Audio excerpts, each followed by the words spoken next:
നമസ്കാരം, ഞാൻ Deepthi. On me food waste disposal Kaumudi ഹെഡ്ലൈൻസിലേക്ക് സ്വാഗതം. Powered by ARMC.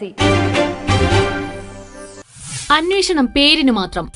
ബാർക്കോഴയിൽ എക്സൈസ് മന്ത്രി കെ ബാബുവിനെതിരെ പ്രത്യേക അന്വേഷണം വേണ്ടെന്ന് തീരുമാനം. ബിജുവിന്റെ രഹസ്യമൊഴിയിൽ റിപ്പോർട്ട് ആവശ്യപ്പെട്ട് വിജിലൻസ് ഡയറക്ടർ. ബാബുവിനെതിരെ ക്വിക്ക് വെരിഫിക്കേഷൻ വേണ്ടെന്നും വിജിലൻസ്.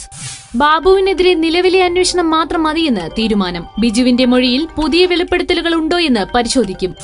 ബിജു രമേശ് മജിസ്ട്രേറ്റ് കോടതിയിൽ ഹാജരാക്കിയ ഹാർഡ് ഡിസ്കിനായി കോടതിയെ സമീപിക്കാനും വിജിലൻസ് തീരുമാനം. ഇതിനായി കോടതിയിൽ അപേക്ഷ നൽകും.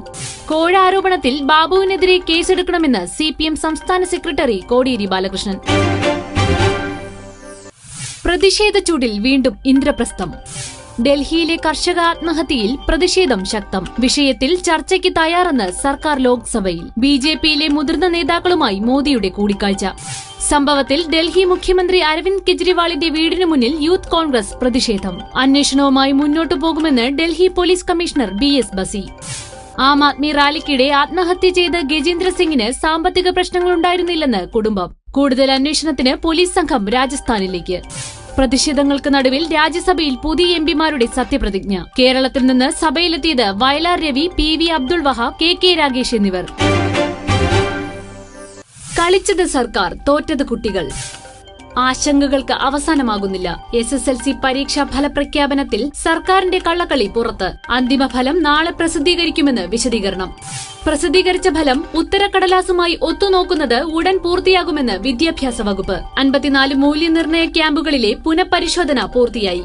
നിലവിലെ ഫലം വിദ്യാഭ്യാസ വകുപ്പിന്റെയും പരീക്ഷാഭവൻ വെബ്സൈറ്റുകളിൽ നിന്നും നീക്കി. ഗ്രേസ് മാർക്ക്, ഗ്രേഡ് എന്നിവയിലെ പരാതികൾ പരിഹരിച്ചുവെന്ന് വിദ്യാഭ്യാസ വകുപ്പ്.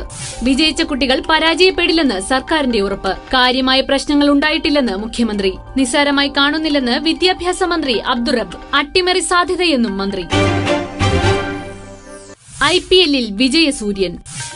ഇന്ത്യൻ പ്രീമിയർ ലീഗ് ആവേശപ്പോരിലേക്ക്. മഴക്കളിയിൽ കൊൽക്കത്തയെ 16 റൺസിന് തോൽപ്പിച്ച സൺറൈസേഴ്സ് ഹൈദരാബാദിന് 2ാം ജയം. കളിയിലെ കേമനായി ഹൈദരാബാദ് നായകൻ ഡേവിഡ് വാർണർ. ആദ്യം ബാറ്റ് ചെയ്ത സൺറൈസേഴ്സ് 20 ഓവറിൽ 4 വിക്കറ്റ് നഷ്ടത്തിൽ നേടിയത് 176 റൺസ്. മഴ കളിമുടക്കിയ മത്സരത്തിൽ ജയത്തിന് 16 റൺസ് അകലെ കൊൽക്കത്ത തോൽവി സമ്മതിച്ചു. 2ാം മത്സരത്തിൽ ബാംഗ്ലൂർ റോയൽ ചാലഞ്ചേഴ്സിനെ 27 റൺസിന് തോൽപ്പിച്ച ചെന്നൈ സൂപ്പർ കിങ്സിന് 4ാം ജയം. അർദ്ധ സെഞ്ചുറി നേടിയ സുരേഷ് റെയ്ന കളിയിലെ കേമൻ. ഇന്ന് Delhi Dare Devils Mumbai Indians പോരാട്ടം. മത്സരം രാത്രി 8-ന് ഡൽഹിയിൽ. പോയിന്റ് പട്ടികയിൽ അവസാന സ്ഥാനത്തുള്ള മുംബൈക്ക് ഇന്നത്തെ മത്സരം നിർണായകം. On me food waste disposal Kaumudi headlines powered by ARMC സമാപിക്കുന്നു. അടുത്ത ഹെഡ്ലൈൻസ് 1 മണിക്കൂറിന് ശേഷം. നമസ്കാരം.